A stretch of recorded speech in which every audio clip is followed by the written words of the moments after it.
Boom.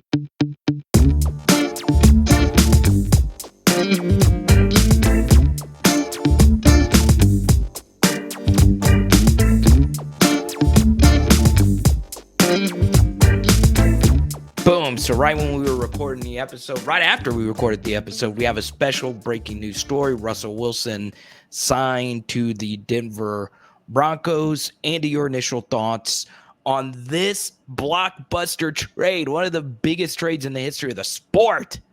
Massive, man. Massive trading. We were just talking about the Denver Broncos turning their attention to Russell Wilson now that Rodgers has been extended with the Packers.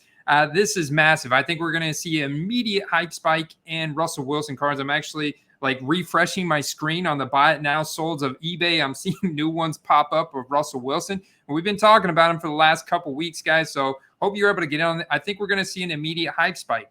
However, he's a 2012 rookie, so he's a veteran in the league now. He's got a lot of time left. He's going to be kind of treated as a Denver Broncos rookie, in my opinion. So if he actually translates this hype, this newfound expectation we're going to have for him on the Denver Broncos, if he can translate that into uber success, winning out of the gate with the Denver Broncos, we're going to see his rookie cards climb and climb and climb as a result. So it's very exciting. I think what's really important here, Carter, is we've got to look at what's going to happen to first DK Metcalf and Tyler Lockett, who no longer got their star quarterback, and then look at which Denver Broncos skill position players, if any, could potentially be moved to Seattle in exchange for this trade. We don't have all the details in terms of the contract yet for this trade, so it'll be really interesting to see what happens. This just in, after we got off, I got the information of what exactly was sent to the Seattle Seahawks for Russell Wilson. That is quarterback Drew Lock. Drew Lock is going to be now going to the Seahawks to most likely throw balls to DK Metcalf and Tyler Lockett. Tight end Noah Fant. We really like tight end Noah Fant. Now he's going to the Seahawks. We're going to see his values kind of depreciate over the course of this offseason. However, that leaves Albert Okwuegbunam.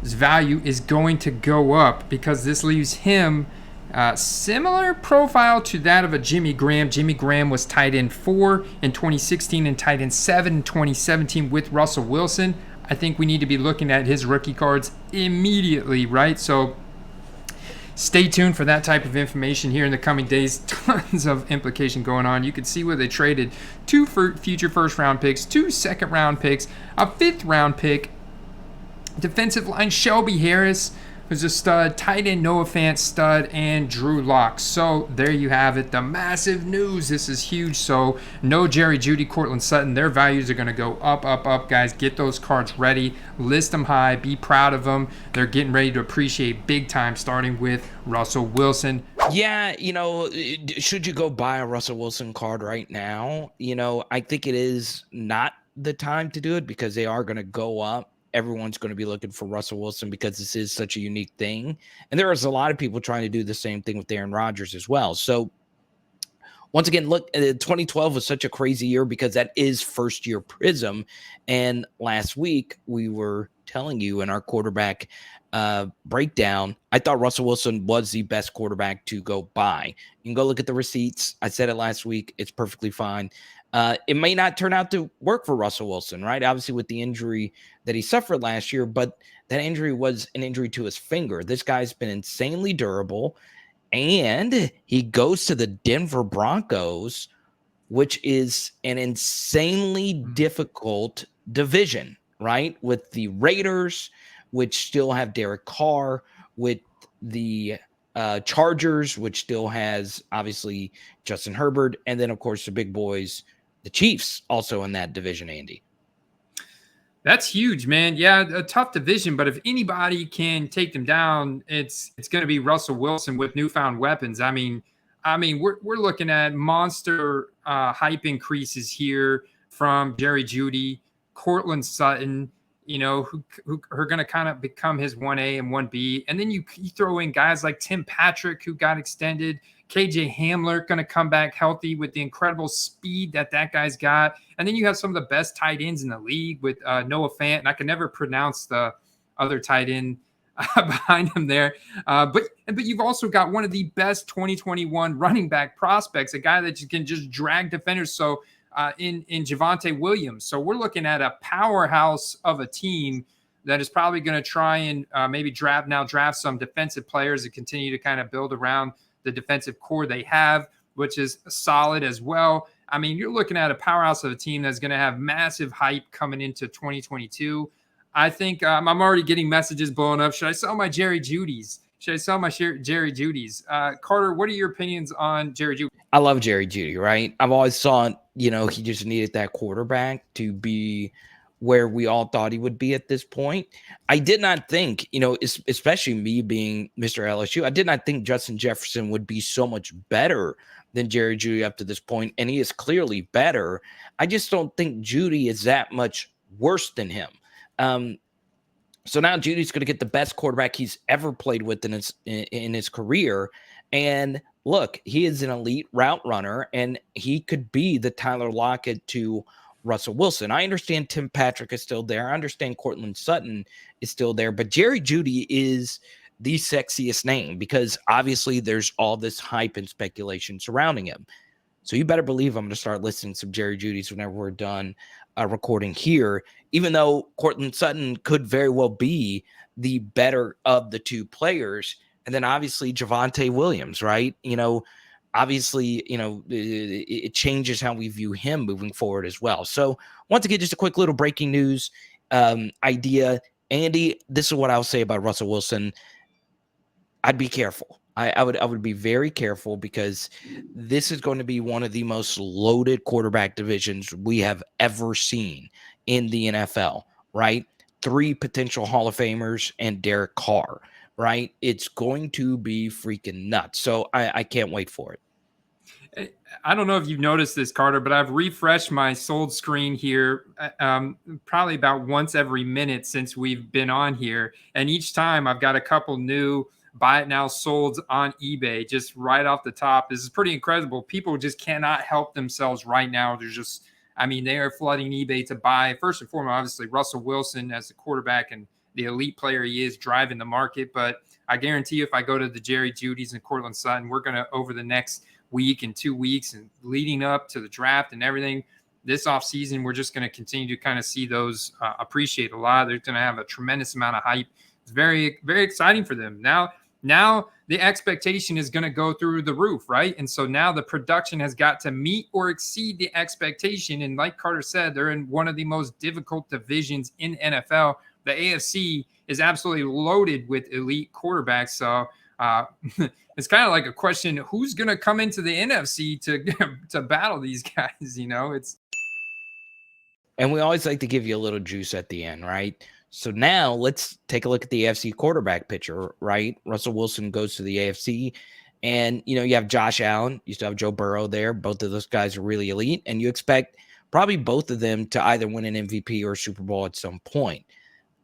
This is where Kyler Murray becomes very interesting for me, Andy, right? Now he's in the NFC with all these aging quarterbacks, and the only other young quarterback in that division or just in that entire conference is Dak Prescott.